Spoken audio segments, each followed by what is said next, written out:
Les gars, lançons la propagande Olysée Ballon d'Or parce que le gars, c'est trop fort. C'est trop fort. Carreras au match aller, il a détruit. Au match retour, on voit Mendy. Mendy, lui, il fait rien de bon, il ne fait que reculer. Mais Olysée l'a détruit aussi.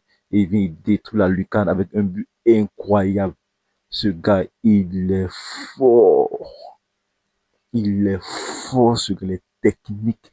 Il a une vision de jeu incroyable. Regardez un peu son sens du dribble. Regardez un peu sa vision du jeu. Regardez un peu ses passes intelligentes. Non, le gars, il est trop fort. Il y a une gestion du ballon. Olysée, ce gars, il faut qu'on lance la propagande Olysée Ballon d'Or parce qu'il le mérite clairement. Il est tellement fort, ce mec. Il fait comment même? Ah, ah, il sort, il est élu homme du match. Après, c'est pour dire que Olysée, dans les grandes rencontres, il ne brille pas. Mais regardez son but qu'il marque à la dernière minute. Il frôle le ballon. C'est tellement facile avec lui. Ce mec-là, il est dingue.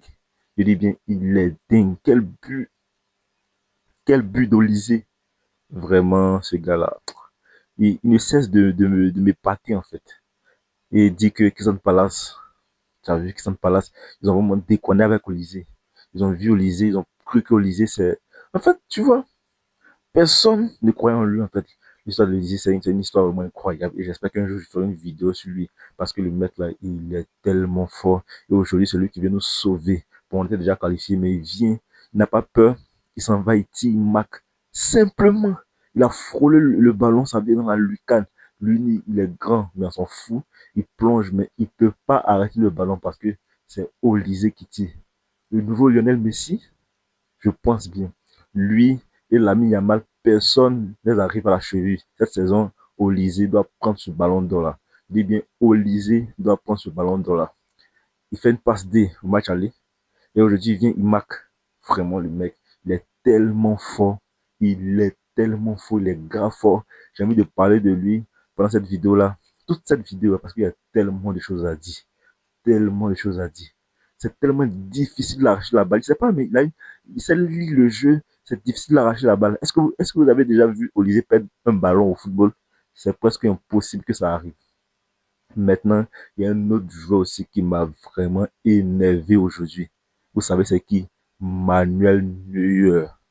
Ah, Manuel Neuer, tu peux pas faire ça. Tu peux pas faire ça.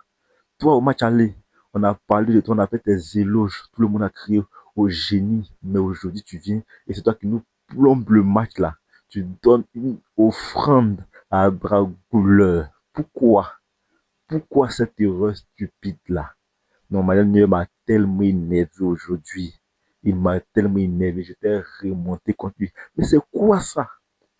En même temps, quand il a fait cette erreur, il a donné la balle à Güler, je me suis dit, oh, on est foutu. Parce qu'il n'y avait qu'un seul but de retard. Et comme c'est le Real, ils ont l'habitude de gagner dans ce scénario bizarre-là.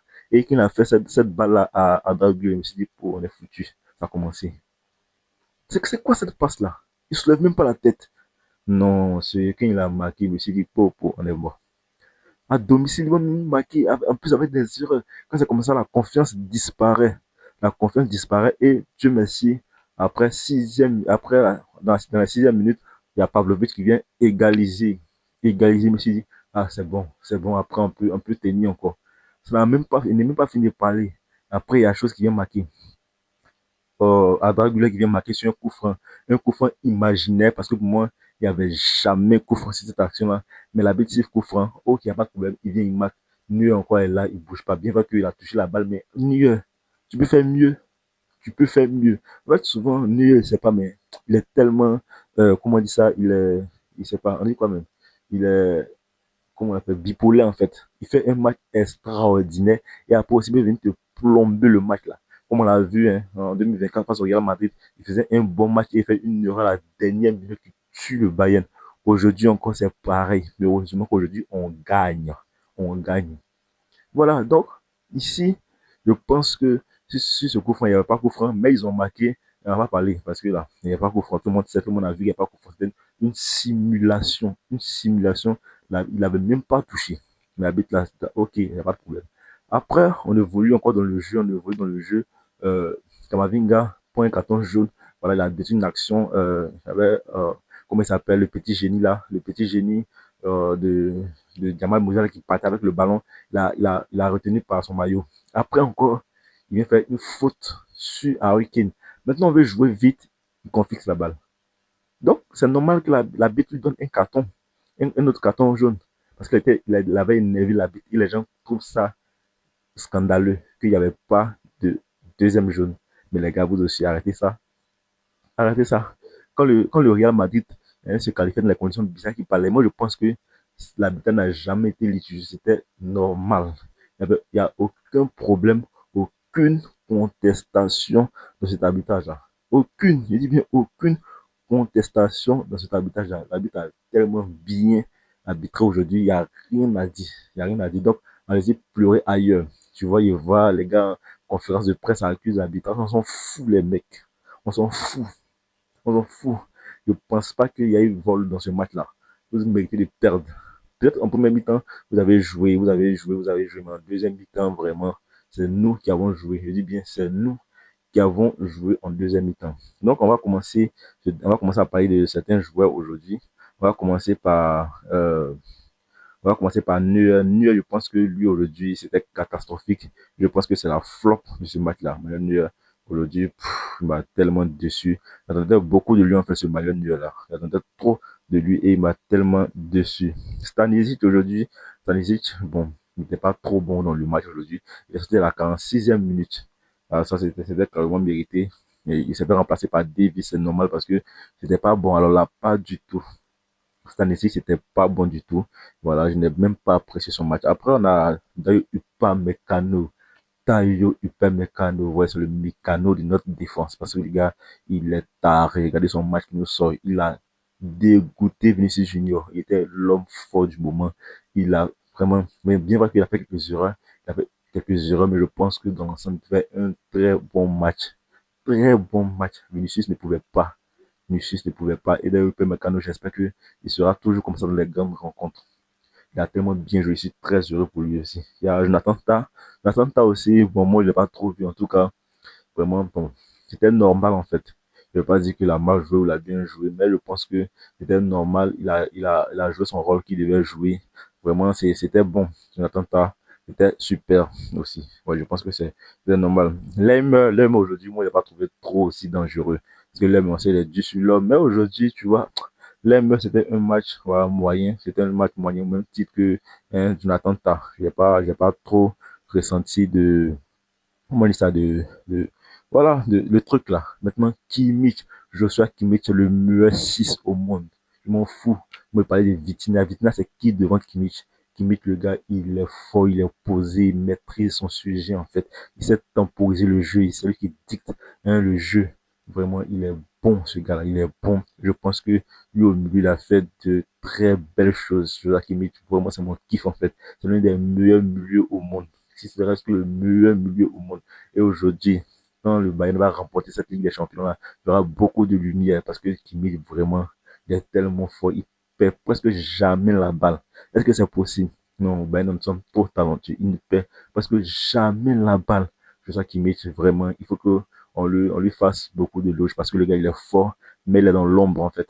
Il est dans l'ombre comme il ne marque pas, il ne fait pas les passes D. Mais je pense que c'est lui qui a le cerveau, c'est lui qui construit le jeu, en fait. C'est lui qui fait tout. Sans lui, vraiment, c'est difficile avec le Bayern. Et je pense que le gars aussi, il mérite beaucoup de loges, beaucoup de respect. Alors Kimmich, tu es le meilleur à ton poste. C'est clairement toi. Et à Pavlovic, moi, je n'ai pas trop aimé parce qu'il a fait beaucoup d'erreurs. Voilà, il a fait beaucoup d'erreurs aujourd'hui, Pavlovic, parce que, vous avez vu, euh, il faisait des passes, Mbappé interceptait, alors que Pavlovic, c'est un gars qui est tellement précis dans ses passes. Je pense qu'il a l'un des taux de réussite des passes les plus élevés en Europe. Mais dans ce match-là, il avait un peu peur. Et c'est un gars qui aime jouer vers l'avant. C'est un gars qui est posé d'habitude. Mais dans ce match-là, il y a quelques contrôles ratés. Mais je pense que dans l'ensemble, il fait un bon match. Bien vrai qu'il a fait quelques erreurs que j'ai beaucoup désapprécié. Mais je pense que il fait un match aussi correct. Un match aussi à ne pas jeter à la poubelle. Un match qui mérite aussi des éloges. Après, nous avons Niabri. Niabri, il était éclaté au sol aujourd'hui, Niabri. En fait, c'est simple. Le gars, il n'est pas constant. C'est ce qui me fait peur chez ce Niabri-là. Il n'est pas constant. C'est-à-dire qu'il peut te faire un bon match et puis après, il va te faire un match catastrophique, un peu comme Manuel Neuer. Donc moi, il a pris, il m'inspire pas, même il voit qu'au match aller, il a fait une belle passe à Luis Diaz pour son but. Mais moi, il m'a pas inspiré, en fait. Il m'a pas inspiré. Et ce match retour encore, il m'a prouvé qu'il n'inspire pas parce qu'il n'a rien proposé de bon de ce match-là. Rien. Que des bêtises, que des erreurs, que du foutoir, en fait. Après, on a Luis Diaz, c'est vrai, il a marqué un but, mais il y avait une occasion sur une passe de Jamal Musiala qu'il a tardé avant de marquer ça là seulement sur le Bayern perdait. Je vais jamais le pardonner. Si le ballon, tu cherches à faire quoi? Tu veux bien contrôler. Enchaîne, tu n'es pas sur le terrain. Enchaîne le ballon. Tu es là, tu tournes. Et Arsenal a bien enlevé le ballon de ses pieds. Vraiment, si le Bayern avait perdu ce match-là, non, il ne va jamais pardonner ça à Luis Diaz. Heureusement qu'après, il se rattrape sur un magnifique but. Il a marqué, il a sauté comme ça. Je ne savais pas en fait, je ne savais pas où il était. Parce que c'était un but incroyable, une frappe incroyable. Une frappe. Non, Luis Diaz aujourd'hui, vraiment, tu m'as énervé, mais après, tu m'as vraiment, hein, me fait lever de ma chaise et ça, j'ai beaucoup apprécié. Mais en tout cas, tu as raté aussi, vraiment. Vraiment, Luis Diaz. Mais après, comme il a marqué, on oublie un peu, hein, on oublie ce qu'il a fait de mauvais, c'est comme ça. Et il y a Harry Kane. Harry Kane, moi, je ne l'ai pas trop senti dans le jeu. À part son but là, je ne l'ai pas trop senti. C'est pas pour Harry Kane. Je ne sais pas si peut-être que la botte souffle, peut-être qu'il est fatigué, il est cramé et tout. C'est pour ça, mais je ne l'ai pas trop senti. On l'a pas trop senti dans le jeu, il était un peu fade, il devait prouver plus, quoi. Voilà. Il y avait trop de choses à prouver parce que, voilà, on connaît sa capacité. Mais le plus important, c'est qu'on demande à Nathan, c'est de marquer les buts. Et il a marqué. Il a marqué encore aujourd'hui. Ce Harry Kane là. Harry Kane, Michael Olise, les deux sont bien partis pour prendre le ballon d'or, mais je pense que Michael Olise, lui, mérite plus parce que c'est un gars, il est technique, il a une vision de jeu, il s'est marqué aussi, il a son but, il marque tout ça et tout. Donc, je pense que lui, il mérite plus, il est plus légitime, mais Harry Kane aussi, pour sa grande carrière aussi, je pense que lui aussi peut mériter le ballon d'or là. Harry Kane était vraiment incroyable aujourd'hui. Donc, voilà, Michael Olise, il mérite clairement ce ballon d'or là aussi, il mérite bien ce ballon d'or là. On va lancer la propagande. Après aussi, il y a eu l'entrée de Jamal Musiala. Jamal Musiala, je pense que il y a une très grande amélioration. Son entrée qu'il fait là, vraiment, c'est incroyable. Et je pense que c'est lui qui est le passeur sur le but de Luis Diaz. Jamal Musiala qui est en train de reprendre ses sensations parce que on connaît ce gars-là, il a beaucoup de qualité, il est technique, il est fort, il a du talent. Et j'espère qu'il reviendra à son meilleur niveau et encore, il va produire vraiment des sensations incroyables à nos yeux. Parce que Jamal Musiala, c'est un gars qu'on connaît qui est tellement talentueux. C'est sa blessure là en Coupe du Monde des clubs là, éloigné des terrains depuis longtemps et ça a causé beaucoup de problèmes. Et je pense que son retour, s'il reprend sa forme alors là, c'est vraiment un duo incroyable. Lui et Olise, Harry Kane, Diaz, vraiment c'est incroyable. Il y a aussi l'entrée, il y a eu aussi l'entrée de, comment il s'appelle là? Alphonso Davis. Alphonso Davis qui est rentré aussi et il était percutant. J'ai beaucoup aimé son entrée. Une très bonne entrée. Je pense que vraiment, ça va aller, parce qu'on est bien parti pour faire quelque chose en Ligue des Champions et on va croiser le PSG. Vraiment, c'est une équipe aussi qui est tellement forte ce PSG là. En tout cas, si le PSG passe, ils vont les remporter parce qu'ils sont forts. Les mecs sont forts en fait.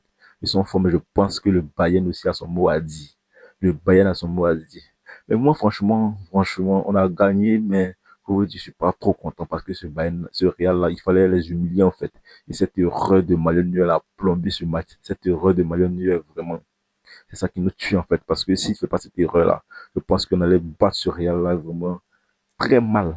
Voilà, cette erreur de Manuel Neuer nous a complètement plombé ce matin. J'espère que Manuel Neuer en demi-finale face au PSG va se ressaisir. Il va se ressaisir parce que souvent le garçon il commence à m'énerver. C'est vrai qu'il est bon, c'est le meilleur gardien du monde de l'histoire, mais souvent aussi il sort des flops incroyables. Je pense qu'il va se ressaisir. Il va se ressaisir. On a gagné, c'est l'essentiel. Voilà, on a gagné, c'est l'essentiel et je pense que on a remis les choses à la normale. Le Real est redevenu nos petits d'Europe. Merci beaucoup à tous. C'était tout pour cette vidéo. On se retrouve dans une autre vidéo pour parler d'un autre match. Ciao.